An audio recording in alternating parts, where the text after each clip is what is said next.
This time on Jeff's DIY Garage, we're going to check out my car and change a tire.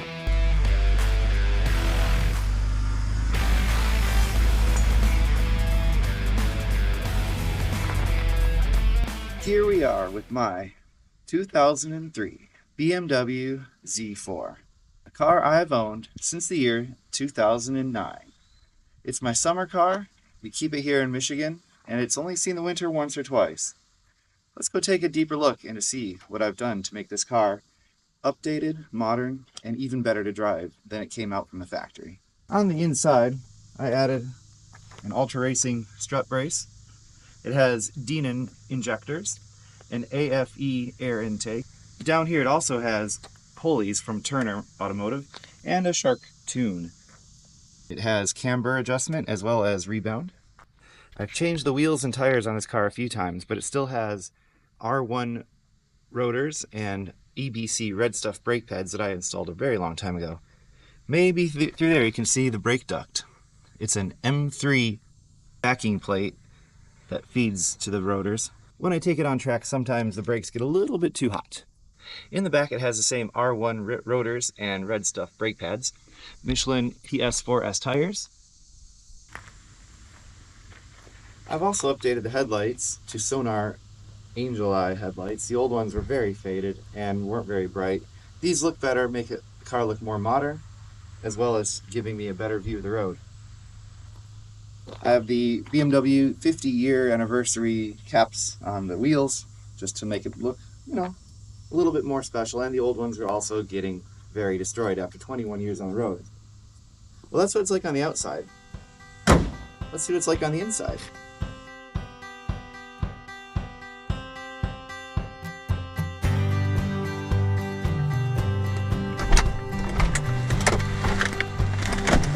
This car comes with a 5-speed manual transmission.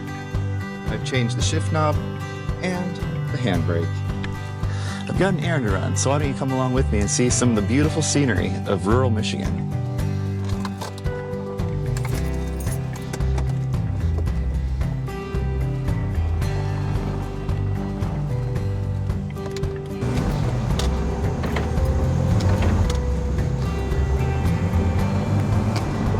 It's not the most responsive car. It doesn't have a very large engine.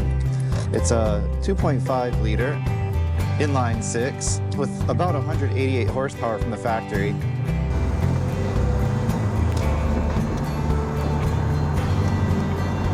Down this road we're cruising at 55 miles an hour. The tachometer's at almost 3,000 RPMs. But given that, we still have about 30 miles per gallon on a good day, 31 on a super day, or 28 if we're really kind of like thrashing it.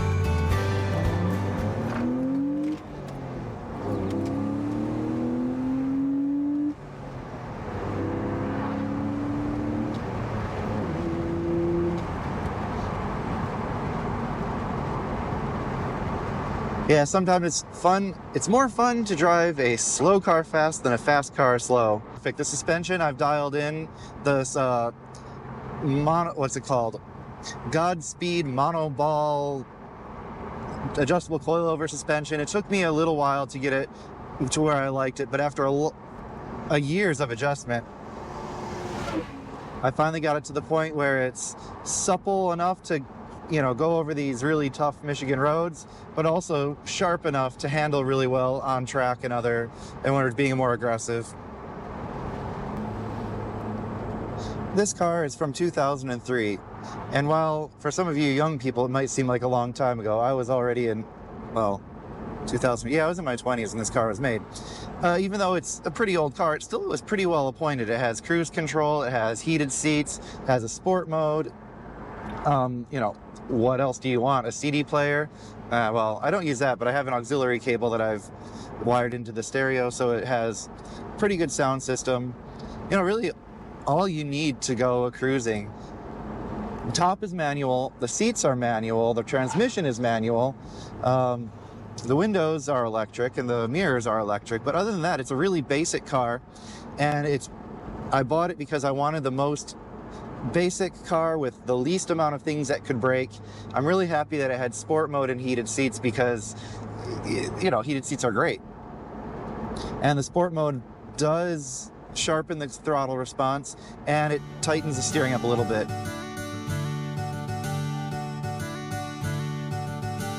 It may not be the most exciting thing, but we're gonna stop off and get some gas before I head home. 4.799 a gallon for super premium, which is about standard for what it's been. Tap to pay. Zip code, don't look.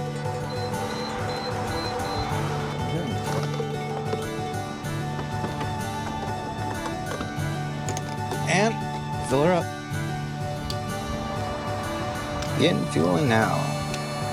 Introducing Prismatic Series. Oh god. An elevated experience. There's one of these mutes it. Nope. Oh, there we go. I think that adds 5.998 gallons for a total of $28. Nice.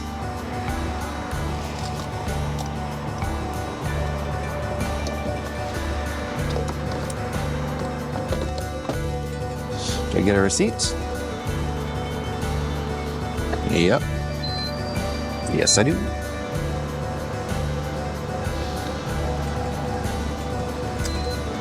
All right, and away we go.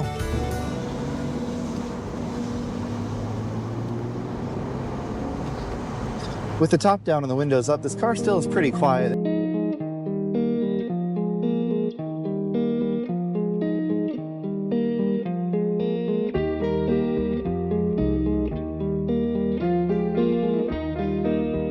Now, here is the Ford. Nah, just kidding, it's a Yamaha. This golf cart has been in the family for a very long time. It needs minimal maintenance, just batteries and occasionally some tires. The valve stem broke off from this wheel last weekend and we just got it repaired. Wow, it's dark. What does this button do? As with all vehicles, make sure you're being very safe when you're changing a tire. You never know if it's going to fall out, fall down, tip over, or what. You know, it's like I've never done this before. And once again, like changing the tires on my other car, I completely forgot my electric tools. So I have to do this all with this nasty socket wrench I found sitting here in the garage.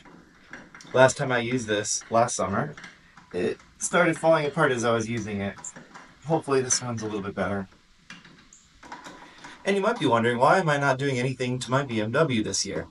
Well, last summer I really got it sorted out. I played with the suspension, I adjusted it, I put in some Denon fuel injectors, which, to tell you the truth, kind of feels like it did before, but at least they're blue.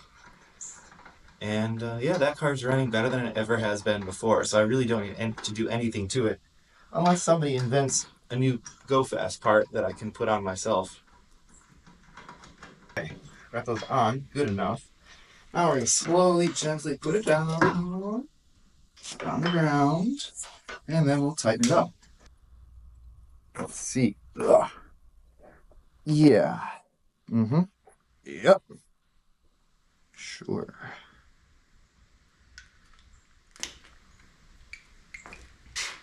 Not my tool, so don't tell anyone I did this. Actually, the person who owned this tool set has passed away. So please don't haunt me for doing this to your tools. But it worked! Okay, there's one.